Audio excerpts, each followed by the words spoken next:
ఎన్నికల సంఘం వ్యవహారంపై మాజీ మంత్రి పేర్ని నాని హాట్ కామెంట్స్ చేశారు.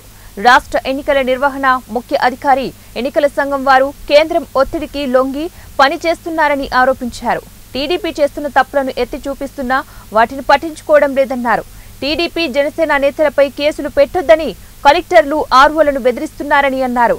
సాధ్యమైనంత వరకు వైసీపీపై ఎక్కువ కేసులు పెట్టాలని ఆదేశాలు ఇస్తున్నారని చెప్పారు.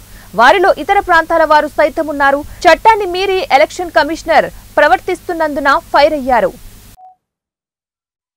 ఒక పక్క వాలిపోవటం అనేది పక్షపాత ధోరణితో పనిచేయటం ఎంతవరకు సమంజసం?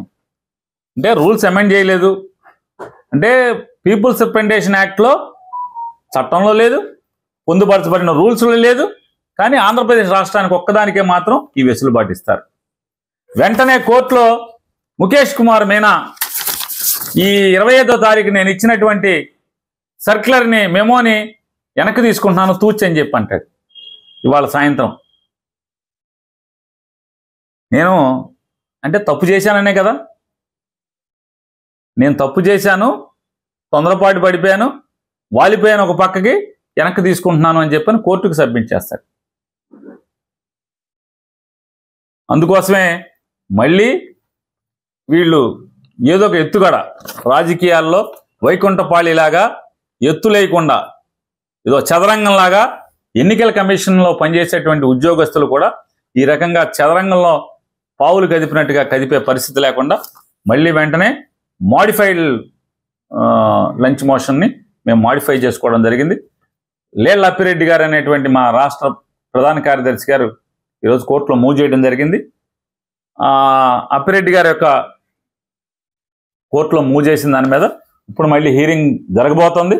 ఈ కేంద్ర ఎన్నికల సంఘం ఇచ్చినటువంటి ఈ ముఖేష్ కుమార్ మీనా ఇచ్చినటువంటి circular number 5369 elections dated 25th of May 2024 ఈ సర్క్యులర్ని ఆయన విత్డ్రా చేసుకున్నాడు.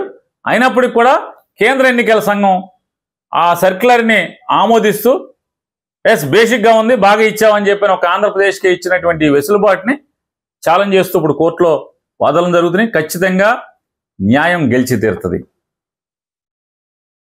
చంద్రబాబు నాయుడు భారతీయ జనతా పార్టీ ఎన్ని కుయుక్తులు పనినా, ఎన్ని ఎన్నికల్ని చట్టాలని వాళ్ళ చుట్టాలుగా చేసుకున్నప్పటికి కూడా అంటే ఈ ఒప్పందాలు ఈ కూటములు దేనికంటే ఇట్లాంటి తప్పుడు పనుల కోసమే. ఖచ్చితంగా మేము న్యాయస్థానంలో న్యాయం పొంది తీరుతాం, ధర్మం గెలుస్తుంది. ముఖేష్ కుమార్ మీనా గారు వెనక్కి తీసుకున్నాడు. ఖచ్చితంగా ఢిల్లీ కూడా ఈ కాగితాన్ని వెనక్కి తీసుకునే వరకు కూడా మేము పోరాటం చేస్తాం.